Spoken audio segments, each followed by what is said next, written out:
Greetings, football fans. This is the ESPN LA USC Trojan Media Network. Presented by Pechanga Resort Casino. Are you ready for some football? And welcome to Trojans Live on this Monday, March 9th, 2026.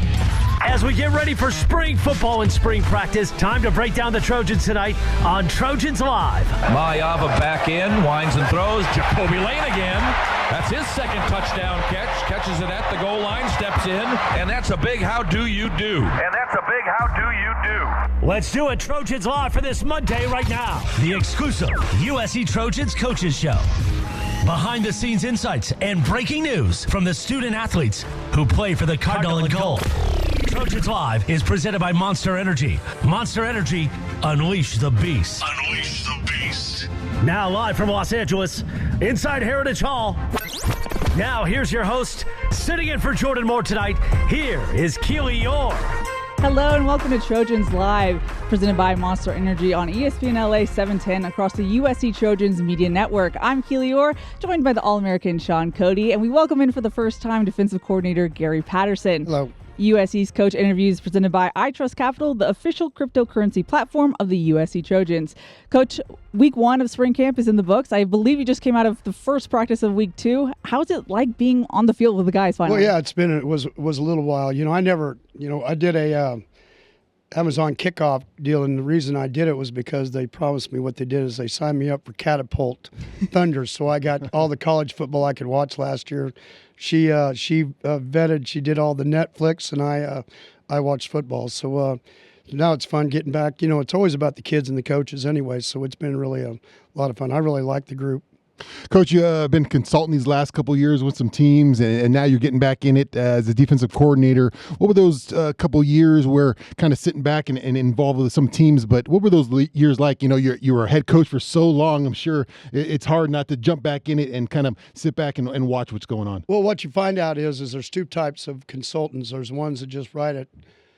They look at everything and analyze it. They write a report, and then they turn it in if you ask questions, and then there's fixers, and I was kind of sent to both places to kind of be a fixer. Mm-hmm. Here was a certain thing they wanted to do, and I'll be honest with you, I'd rather be the guy that wrote the report because the fixer is the guy that then everybody's not happy with because you're telling them things that they don't want to hear. But, it was good. I think it kind of helped Texas kind of get going back in directions. I knew a lot of the defensive guys, probably more than the coaches did because I'd recruited them out of high school. The guys, they were juniors and seniors. Sweat and some of those guys who went on to be in the NFL. And so for me, it was a lot of fun. And really, probably I learned more than I gave because I said, get me in the back of the room. Tell me about, I went from 30 people working in an office to 130 people working in an office. And so how does NIL work at this level? How does the portal work at this level? How does 4 or 5 different recruiting groups in the back of the room instead of having one recruiting group? Yeah. I just had one strength coach just for football. And, everybody has 5 now. So, just kind of, I wanted to know what it was going to be like. And then I gave what we needed, what they asked, and then kind of went about my business and did about the same at Baylor too. But it was a lot of fun. Like I said, people inside of a football office are usually great people. Coaches are usually great people. I really like being around the players. And this group here is no different. It's really been a lot of fun. You said that you're rested now, which when you've been coaching since 21, coaches don't get a lot of rest. What did that time off provide you as far as just your perspective? Well, everybody said, I was asked a question at the first press conference. Well, how did you become better as a head coach? Well, after 25 years, it's one of those things. Any business, any person that works, if they think they already know everything, then they might as well quit because somebody's going to pass them. So you're always working on. As I always told people, when you want to change a business, usually you change it when you're doing well, not when it's going bad. And so, USC coming off of the Trojans coming off a 9-4 season, it was all about, they did well, but how do you fix that, and how do you move that extra 30% that we need to move up the plane to do the things we need to do? And we lost. We have a lot of good guys back, but we lost some guys, especially like in the secondary here. So.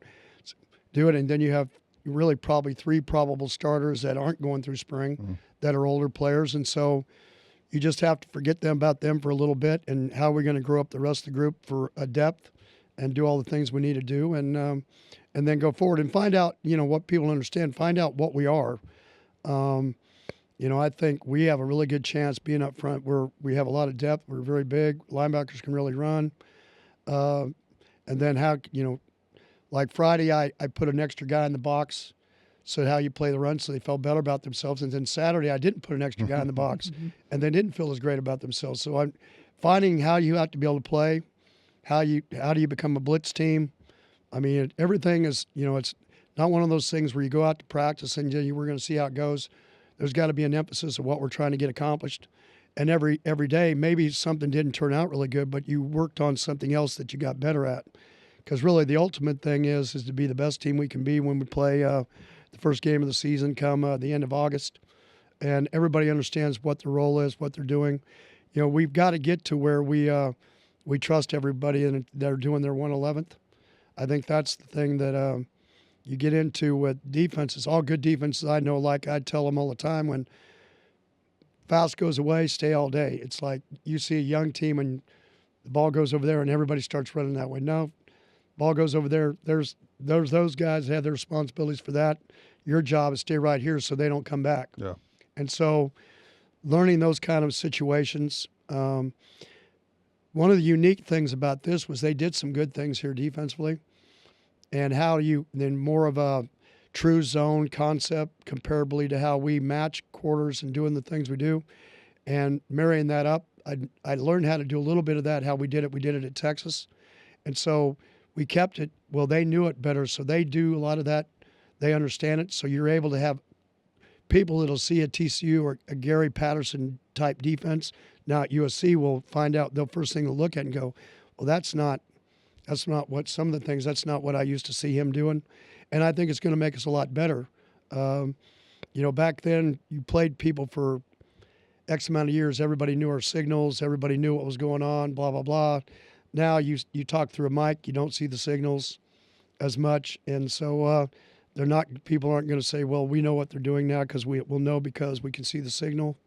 Yeah. That's not happening anymore either. So I'm excited about it. If you can't tell, it's yeah. It's been people. I guess I've been kind of shocked a little bit. It's like I'm probably a 66-year-old guy going on 35. Where I got a lot of friends that are 30, 40 years old and they act like they're 90. It's like you're not old yet. You need to understand what we're doing. And so it's been a lot of fun. Yeah, adapting to the new style of college defenses, I'm sure, is something that keeps you going, Coach. We had Lincoln Riley on last week, and we asked him, and it sounds like he's been after you for a while, trying to get you going, and maybe at the defensive coordinator position here.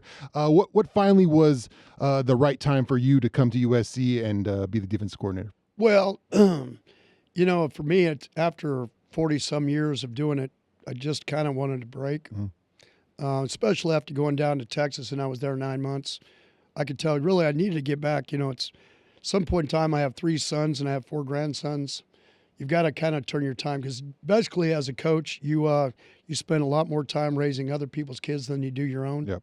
And so I really wanted to get back. I wanted to get back to our foundation for a couple years. Leon Bridges, which is my partner, and really get that going stronger than what it was, so I could be a part of it. And it has, and so got all that stuff done. Then, a lot of the Hall of Fame things, you got to where you were eligible for all that stuff, and so that's come to pass this year. And so I felt like it was one of those things where I didn't want to be doing this when I was 70-something. I wanted to get back into it. Yeah. I wanted somebody else to deal with the NIL and the not that I couldn't. That was kind of the interesting thing. I'd really been interested what TC would have been like if I could have paid guys. Yeah. You know what I'm saying? Whole different Because I had a chancellor that walked in and said, even by the spirit of the rule, if you say you're going to do that, then you're fired. Yeah. So, we had to do it a lot differently, which meant you had to evaluate, you had to grow them up, you had to develop. And I still think, to be honest with you, that's a big part of the game, of finding guys. You have your top guys that everybody knows you're going to pay the big money for, that are really good players, and then how do you find those other guys that that are going to be, and someday may end up being big money guys because they're going to develop into that kind of. That's really when you have the true game you have, that you don't have to go find a guy in the portal that's a big guy. You already developed one inside your deal that already was maybe a 6'5", 220-pound dude that now is 6'5", and he's 265 pounds, and now he's a monster, and he already knows your system. You brought him up, you taught him, and so I think somewhere in between is all that. So it's I think that's the question of how do you do it within each university that you do that gives you an opportunity. One of the advantages USC has is you have just in LA alone, you have so many players that you can pick from that you get ready to go that you don't really have to go. It was the same thing when I was at TCU. That you were sitting there you're in a Metroplex, and you just had so many players that you had to evaluate. Sometimes it's a negative because you sometimes get slower because you got to be careful about taking someone that's close to you that maybe doesn't fit how they act outside of football or anything to go on. And so you don't want that kind of message inside your locker room. And so for me, sometimes it was a little bit of a knock because we wouldn't be as fast on some players that we offered and did things. So, but, as a general rule, the game's the game. What I figured out, the kids are still the ones that really want to be good. They still work hard. They still play hard. They still do the things, and they still want to know. As I tell people, great ones want to be told, good ones want to be coached, and bad ones, it doesn't matter one way or the other. And so, getting around the guys that really want to know, and they definitely want you to just put them down a line to tell them, here's how you get where you need to get to. And those are the guys that are fun to be around. Yep. Something interesting we've seen in the first week of camp is for the defensive players, a stripe down the helmet. And Coach Riley made it sound like it was something you brought to the table. What does that do for just tackling and whatnot? Well, it's more of it's an eyes thing. We really, and we still got to keep getting better at it. It's all about where you snap your head. Something happens in the secondary. Let's just say the number 2 receiver runs an out, of seeing you snap your eyes to the outside, make a call, telling the corner that he's going to come off. I'm going to go look up the outside receiver. When you play single high defense, you don't have to talk as much. And if you play just vision quarters, could you just stay in an area? When you match up routes and do things, then you have to talk to each other. And what they find out is that, when everybody's on the same page and everybody's communicating, less people make mistakes. When you live on an island, then you don't have anybody that helps you, and then you have a problem with some of those kind of things. And so we get a chance on film then to see that helmet turn. And then also you get where they've been told that you're going to see them pointing because they're also going to point when they talk. So that way on film we don't have audio. So then when they say, well, I said it, well, I didn't see the hand signal. So fascinating. Oh yeah. Awesome. So that's what it does when it gets to a point where we think they're turning their heads the way they need to and snapping their eyes and doing things, then we'll take the stripe off. When I initially went to the equipment guy, he goes, we don't put those things on these helmets.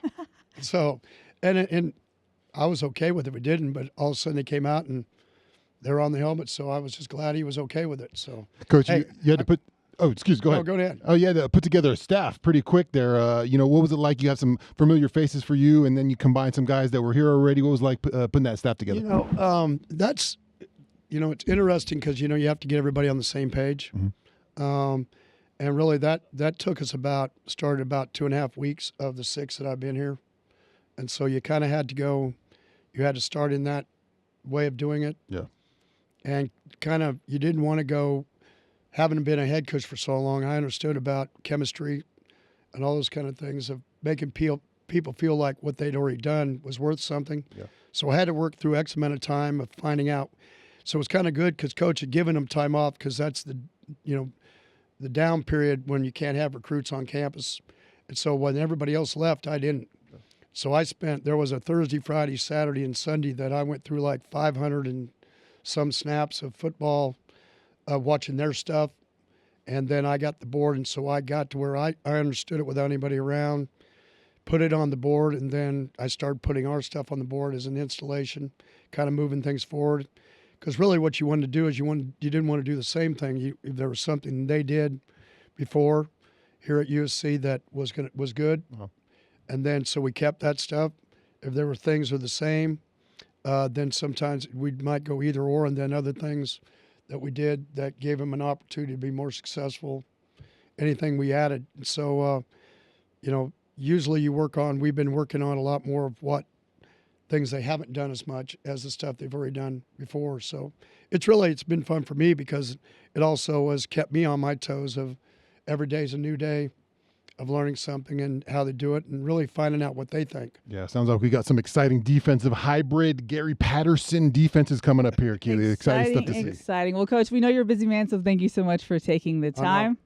Ready to take it to the next level? Unleash the beast this college tailgate season with Monster Energy. Tear into a can of the meanest energy drink on the planet. Monster Energy, unleash the beast. And Trojans Live is sponsored by Pachanga Resort Casino, proud partner of USC football. We have one of Coach Patterson's defensive tackles up next, Floyd Boucard. Our Best in the Game is brought to you by Old Dominion Freight Line, official freight carrier of USC Athletics, helping the world keep promises. Keely Eure and Shaun Cody back with our Best in the Game. It's defensive tackle Floyd Boucard. Floyd, spring camp, it's your second one, but in a new defense. How's it been going so far? It's been going amazing. I can't really complain. We got great coaching staff, people really supporting us, and we're really trying to see how the season going to go this year, so I'm really excited about that. Yeah, a couple of new coaches for you. Obviously, we just had Coach Patterson on, so a new defensive coordinator and a new defensive line coach, and Coach Jones there. You guys have obviously worked together before. What's it like to see your maybe one of the guys, assistant guys, get the head job, and now you're working with him daily? Man, I'm just so proud of what he did, just his journey, and seeing where he's at right now, and now that he got promoted, he's really blessed and thankful for that, and he's really coming in the room and giving his all each and every day, just pushing everybody and just trying to make his name for himself and just showing us that we really got talent and pushing us. How do you look back on your freshman season? You got playing time, faced adversity with an injury, came back, got to play for the end of the season. How do you look back on that first go as a Trojan? I just felt like I came in, like I always say, I had a chip on my shoulder, and it's just like I had an opportunity. You don't really get those a lot. So as soon as I got my opportunity, I took it and I ran with it. And now we're here on season 2 and we're ready to shock the world again. Keely, I'll tell you what I saw in his first year of film. Please do. There was a lot of names that were coming in this year. A lot of, you think about Jakeem Stewart's a big name coming in, Big Jaw. A lot of big names are coming in. But every week when I turned on the film, this guy was pass rushing his butt off. He was really getting after it. He really popped off the film. Talk about that first year and what you wanted to bring. Obviously, we talked about Jakeem, who was a big name, but you really made a name for yourself last year as you, like I said, you really popped in that pass rush. Yeah, pass rush is really something I take pride in. But like coaches always say, if you want to pass rush, you got to stop the run first. So I really stopped the run, and then we got to pass rush, go get money on the quarterback. So that's something I really enjoy, pass rush, and to get a sack on the quarterback. Speaking of Jakeem Stewart, it seems like you two are pretty close. How do you describe your bond with him? That's my brother. I'm not going to lie to you. Me and Jakeem, just when we first got on campus, we got the same mindset. We both trying to see each other at the top. So it's just like we had a bond inseparable since. Let's hear about the journey, man. From Canada to Florida to the West Coast. Talk about that long journey you made since start as a young man playing ice hockey in Canada. I mean, it's just like you said, playing ice hockey, but then it's just like I had to take a decision. Either you keep playing hockey or you go play football. So I just bet on myself, and I left home at an early age. Mm-hmm. I left home, came to the United States, and I wanted to bet on myself and playing football. So I went to a small private school in Mobile, Alabama, called Mobile Christian. I was hosted by a great family called the Oaks family. I'm never gonna forget what they did for me. It's really a life-changing opportunity. And then right after that, I wanted more competition. I went to Miami, played at Miami Central Senior High, and it just took on from there. And then I took it down here. So tell us a little bit more about this hockey thing. Were you like the enforcer out there, or were you like just nice with the stick? You're putting goals in. What was your hockey game like? I mean, you see my footwork. I was always light on my feet. I was always light on my feet. I just felt like I was doing whatever I had to do to help my team to win. You still got that in your bag? You still got those? Still got the skates? Hey, once you got the talent, you can't take that away from you, man. Also, I have to provide some context because you said you wanted more competition, but you won a championship in that season before you went to Florida. I believe you also played some running back and tight end too. Did you like that? I loved it. Okay. I just feel like it translates, like you said, the footwork, just being able to play running back, being able to play tight end, wide receiver, all that, it translates just how I see stuff. I can see it from their perspective and put it into my game as a D lineman. I mean, it's just great stuff to watch out there. Like I said, we talked about, Obviously a good freshman year, but you want to make strides forward. What's something in your game that you're going to work on in this offseason, maybe right now in spring, or as this thing goes along? What's something that Floyd Boucard has to work at and get his game to the next level this season? For Floyd Boucard to get his game to the next level, I just feel like being able to control the double team. Being able to control the double team. That's one of the hardest things. Hardest talking from an old defensive lineman. Yeah. Double teams never that much fun, man. Yeah, it's not really that fun, but you got to do it. Like I said, you got to stop the run before you go get the quarterback. So that's something I really want to work on, so I can take my potential from here to all the way over here. 31 true freshmen were added to the roster this spring. You were a spring enrollee last year. Can you give us the perspective of what's it like coming in the spring, but also what does that do for you? How prepared were you coming into the fall? I just feel like it all depends on you as a player. Some people, it takes a longer time to get adjusted to the defense, to get adjusted just to college in general. So I just feel like coming in early, it helped me a lot to get adjusted with everything. So I was ready by fall camp. I was ready to attack the season. Obviously, early in spring ball here, still just a week under your belt. What have you noticed from Gary Patterson, your new defensive coordinator? Anything that you've noticed that he brings to the table? I just feel like just before even all that, just the coaching staff that he brought, people we really together as one. Everybody can crack jokes. Everybody can go talk to each other personally, but on the field, I just feel like he always got more of an old school, but it's really effective. Mm-hmm. It's old school, but it's amazing. I love it so far, and I just can't wait for y'all to see what he's building up and what we're going to show up for week 1. Similarly, this was it is the first full offseason with Coach True. Yeah. What were winter workouts like? It was hard. It was hard, but we expect that. Like we said, we're trying to bring USC to back how it was back in the day, so I just feel like Coach True is really uplifting this standard and just making us great each and every single day, and just making sure we're disciplined, holding each other accountable, just having our leaders. We got great leaders on this team, so everybody's holding everybody accountable. Even like you said, me and Jakeem, we're best friends, but he holds me accountable in the same way. I also hold him accountable. Sometimes I'm not gonna like it, but I still gotta put my feelings aside and not be selfish and just be a team player. Floyd, have you enjoyed the California experience? We see you here, man. You look like you're ready for the snow, but it's like 85 degrees out here, man. How's California been treating you, bud? Man, I'm just always trying to stay warm, because hey, I ain't trying to get staying ready. I ain't trying to stay any darker, man. So just trying to stay ready, because it'd be cold in the classroom. Yeah, nobody knows that. AC pumping. True. AC pumping. Well, Floyd, thanks so much for coming on the show. We're excited to see you this fall. Trojan fans, at Ralph's, you get high quality and low prices, so you never have to compromise your budget. Save on thousands of items throughout the store. Ralph's, fresh for everyone. And Monster Energy is the official energy drink partner of USC. Tear into a can of the meanest energy drink on the planet. Monster Energy, unleash the beast. Women's water polo season is in full go. We'll talk with one of their stars up next. Fight on, Trojans, and fly on with ONT. Ontario International Airport is a proud sponsor of our USC Trojans. Visit SoCalSoEasy.com to start planning your next vacation today.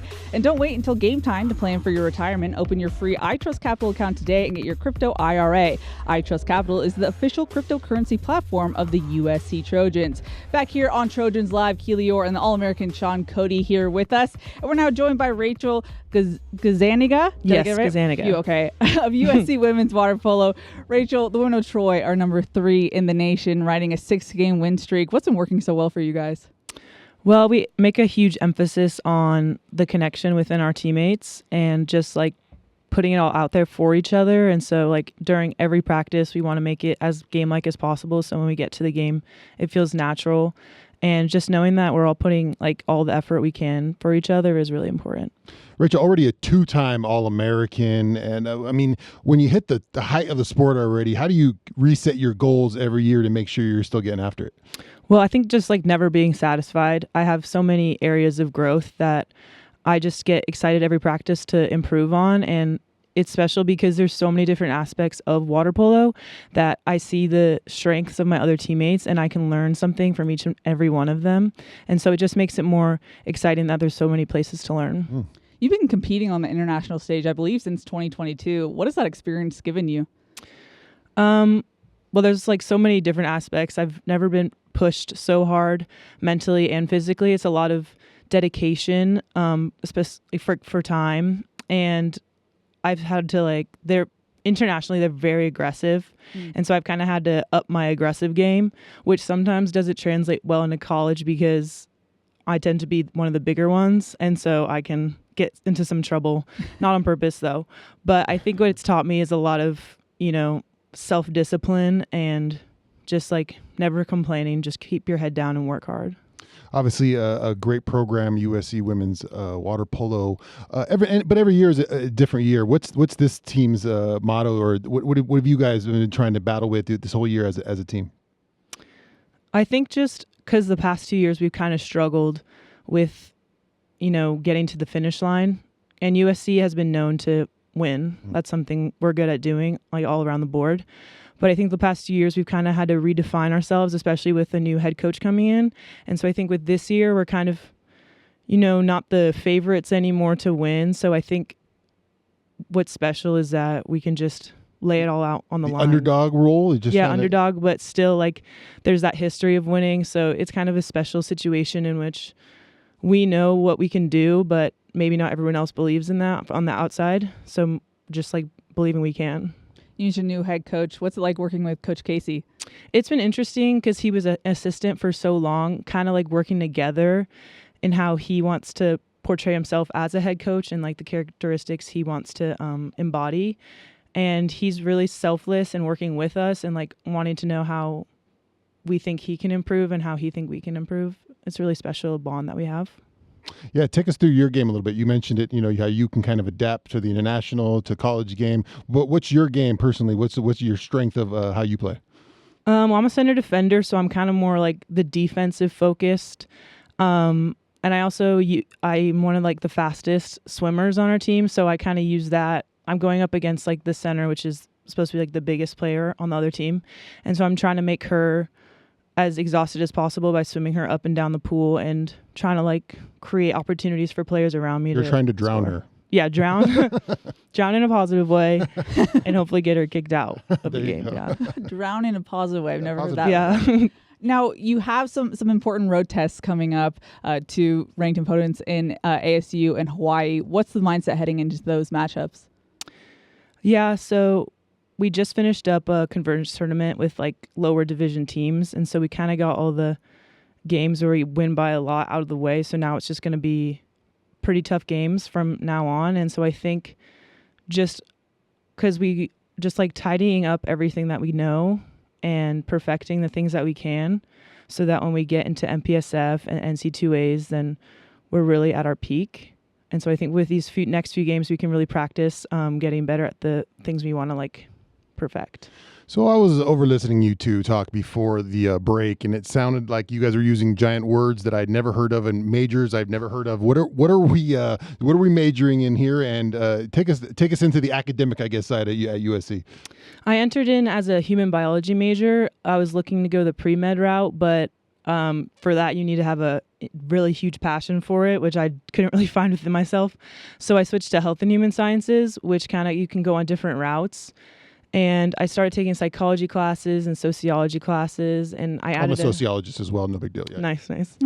And so I added also a social work minor. Wow. And so I'm hopefully looking to go towards social working in hospitals and kind of helping out the underrepresented. Yeah, I've been watching Pitt too. Yes. Social worker on Pitt. That was actually really inspirational. The social worker in that, I was like, oh, I would like to do that. Yeah. That's a great show. And not only are you a two-time All-American, but you have many academic accolades. How are you able to balance the student-athlete part, both of those that goes into being a student-athlete?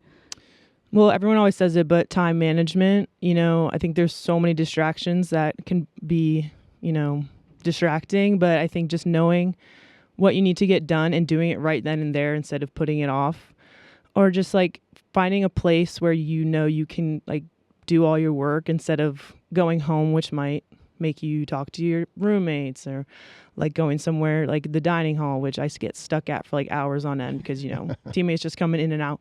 But yeah, I think especially here at USC, they really emphasize, getting your work done while also being an athlete. And so I think it's kind of been easier here to knowing what I can handle and not. All right, only 2 losses on the year, both coming from the Bruins. Got another chance to get after them at the end of the year. What's that game going to be like?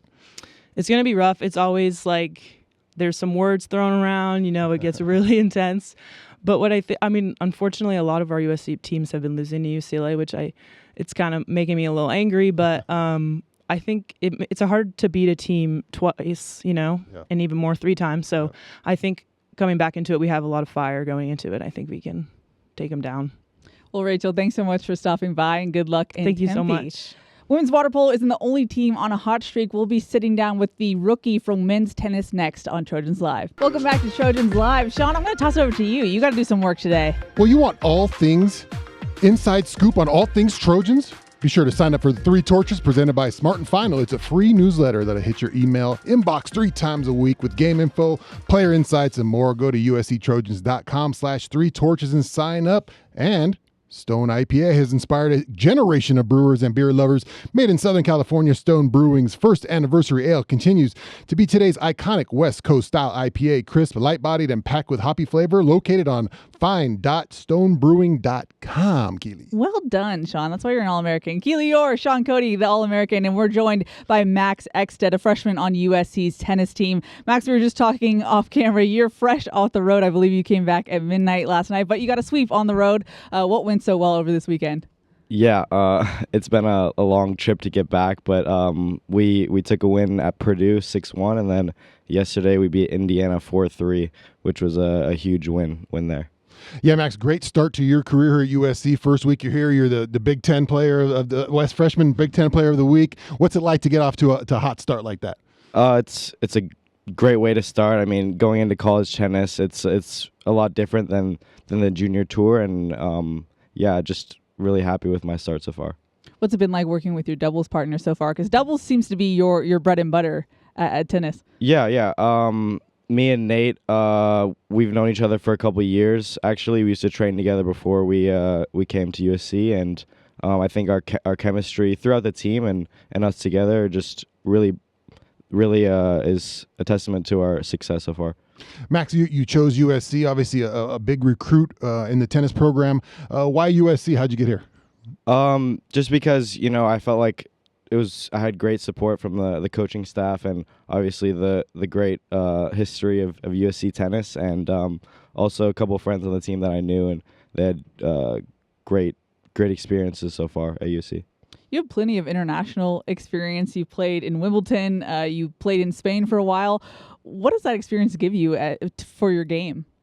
Traveling the world, being like under 18, traveling, playing junior tournaments is an incredible experience. Not many people are fortunate to do, and I think spending a year in Spain, getting pointers from Rafa Nadal, and getting all these experiences is really special. Max, take us through your game a little bit. Obviously, a lot of different body types in tennis, different kind of players. What's kind of your game? I'm like 5'9", not one of the taller guys, so I got to be able to move. I'm pretty fast, can cover the court well. But then in doubles, I have good touch, good volleys at the net, and I think I have a pretty all-around game. The team overall is 10-3. How would you describe the mindset that the team has had so far this season? Well, I think we've adopted more of a process-oriented mindset. I think that's benefited us a lot, controlling what we can control, being together as a team and trying to improve every single day. And I think that's what's carried us through a lot of success. I've always been a little bit jealous of tennis players. They always get to seem to have a little more flair out there with their uniforms. Football players, we all got to wear the same thing. We can't really do much. You guys can have a little style. Do you guys have a set uniform that your coaches kind of pick out, or you get to put a little flair on it? The captains kind of decide that, okay. And a little flair is always good, I guess. What's your preference when you go out there? Do you have a preference of style of clothes that day? No, not really. I mean, just sign me up, put me in, and I'm ready. Let's go. Exactly. Right. Yeah. Now, I read you won your first tournament at age 4. 4? Do you remember said tournament? Like, how do you start that early? I don't really remember it. I remember the stories that my parents tell, my family members tell, but I grew up, my 2 older siblings played, and I was just kind of the kid following along, and I just really enjoyed it from a young age. What size is the racket at 4? That's got to be not the biggest racket. No, yeah, they have like the mini ones. If you're a rapper, you could say you were winning before memories formed for yourself. That's, Wow. it's a pretty big accomplishment in that sense. Heading into this next match, it's UCLA.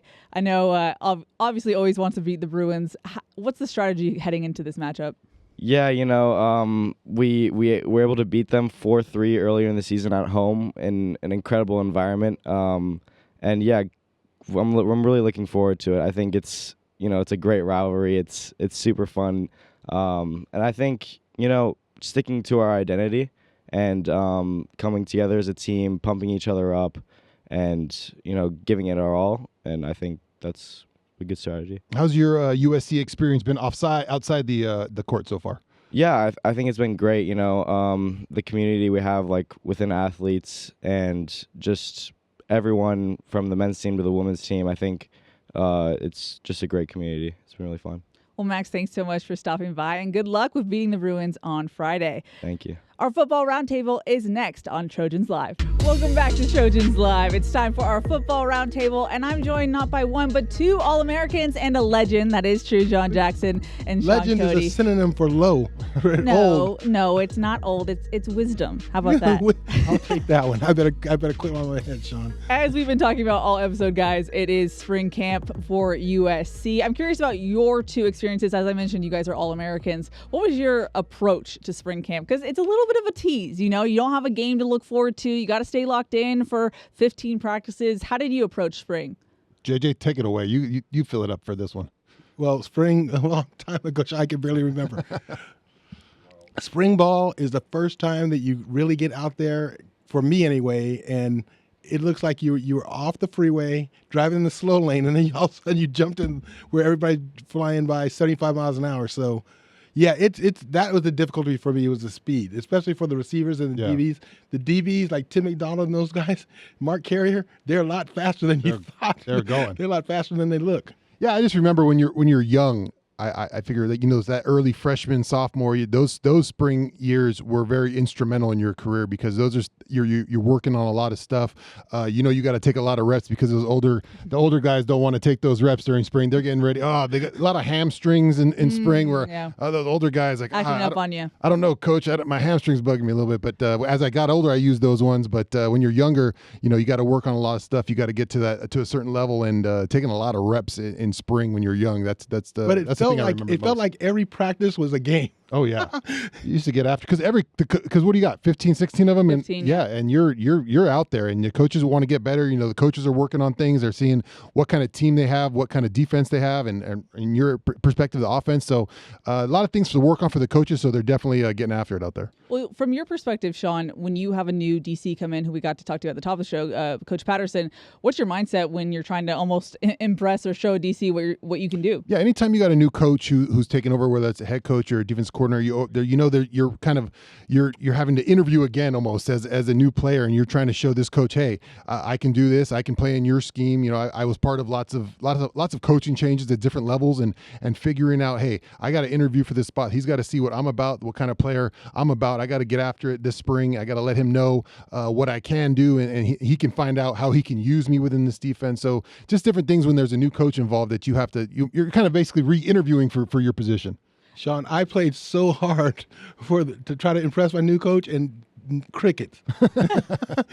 I couldn't get him to say good catch. I made one of the best catches I've ever made in practice, and Nate Shaw, who was a receiver coach, he didn't even acknowledge it. And I was like, wait, Tough it's love. not going to get any better. Tough love. Well, in that sense, talking about impressing in the wide receiver room, it is kind of a new look room this spring to new kinds. It wasn't even a spring enrollee this time last year. It was a fall enrollee, and he's the guy with the most experience in that room. But he's also out this spring due to being out. He had off-season surgery. So it's an open room. It's a lot of open competition. Obviously, you have to replace Jacoby Lane and Mekhi Lemon. JJ, being a wide receiver yourself, what do you see from this room? Well, this is a talented team, and the reason why you can tell, because the players that they have, Trent Mosley. Trent Mosley from Santa Margarita, right? Yep. Let me make sure I get the schools right, because otherwise they'll kill me. Yeah. But the schools, right? I think that when you get players from elite programs such as Bishop Vermont, these guys are, especially these days, the development. The kids at this age are so much further developed than they were when I played in terms of they come into college looking sculpted. I mean, these guys, body fat 4% and stuff like that. Yeah. These guys are in shape, and all the high school has evolved and elevated itself where now they, between the defensive schemes and stuff, so the players are more knowledgeable and they should be able to catch on to the system faster, which I think really will help USC because this is the number one freshman class in the country. That is huge, and now everybody's gonna say, well, you got to play like the number one class in the country. Your class was number one, right? No, I don't. We were top, maybe. I don't know. It got a little better after I was here. But you made, I think, a great point about the skill players. How much training they're getting now in 7-on-7s and how many reps they've had at playing football. But I think the wide receiver room is a good topic because when you lose two big names like that, there's some spots to fill, right? And then Chinook's not practicing, right? He's out, so you're gonna get a lot of reps if you're in that room, and those are critical reps for evaluation and for your film. So those guys in that room are gonna get a lot of looks and a lot of eyeballs because as many reps as you get, that's the most important thing as a young player is try to get those reps out there so you can get your film out and the coaches can evaluate it. And you want as many reps as possible for Jaden Maiava as well to get chemistry with his guys. Well, we got one more segment of Trojans Live. Stay tuned. One final segment left here on Trojans Live. That's my ode to Jordan Moore, who's over in Chicago with men's basketball. I'm Keely Eure with Shaun Cody and John Jackson. It's time for our over-under presented by Pechanga Resort Casino, proud partner of USC Athletics. Alrighty, guys. Last season, USC used 7 different starting offensive line combinations during the regular season. This year, all 5 starters return, and head coach Lincoln Riley said this is the most continuity that he's ever had at offensive line. That being said, over under 4.5 different starting lineups for USC's offensive line in 2026. Well, we'll go age before beauty. Go ahead, Jay. Take it over. I'm going with the over. Over. Really? Okay, why? I think that Lincoln will keep the guys fresh in terms of when he'll give them the rest they need, and he'll also make sure he has backups that will be able to carry the load, so to speak. So he's going to play. I think he'll rotate a lot of guys just for that reason to minimize the injuries and also get looks at some guys that might not get a chance. Yeah, I'll take the, optimistically, I'll take the under. You like to see guys, JJ, he's right. In this day of college football, you need guys that are ready because injuries are just part of that position. So you need to have certain guys in there. Now, 7 is too many injuries, too many guys going down. That's probably too high. 4.5 is probably a good line right there. If you can but you need definitely a tackle who can kind of be your swing tackle if one of those guys go down. And then you'd like an interior guy in the center. So if you can have, you want those guys to be ready, keep them fresh, like JJ says. But 7, that's too many rotations. Too much. Well, the good thing is Coach Riley said on Friday that the new freshmen that they got a lot of freshmen in that room. They are physically ready. It's about how fast can they get up to speed with the playbook and just the mental side of things. Kenai Pepe, I believe, is 6'7", 330. So that's a big guy who looks the part. It's just how much. Doesn't look human, by the way. He looks like a retired NFL player. When he took a visit to USC, I was like, I don't recognize that former Trojan. Yeah, I was doing some Googling. But no. I mean, how long in your experience? I mean, you're in the trenches, but. It's definitely a different transition from high school to football or high school to college with the inside, I think, trench players to wide receivers. I think it's a lot easier of that transition. If you're on the outside, your speed still plays. A lot of that stuff still plays. Inside, man, there's some old, you're going against some guys that are 20, 22, 24. Like those are some older guys in there when you're just a young pup. So that transition, I think, is a lot tougher on the interior. And I think other teams obviously will know when guys are missing and hurt and they have to make changes. And that's when defensive coordinators dial up the stunts, the blitzes, and things of that nature. Oh, we got a young guy out there to tackle. Yeah, exactly. That kind of confusion could be a big problem for guys that don't have that much experience. And if you keep having to put a new guy in to learn, everybody who starts anew, there's a learning process. And you know this, Shaun. Pete Carroll, you put a guy in as a backup. You're doing stunts, loops, and everything else. Yeah. Alrighty, that's going to wrap it up for show number 2. Thanks so much for joining me, guys. Thanks to everyone who makes this show possible, our crew. And we'll be back with Jordan Moore next week. So fight on, everybody.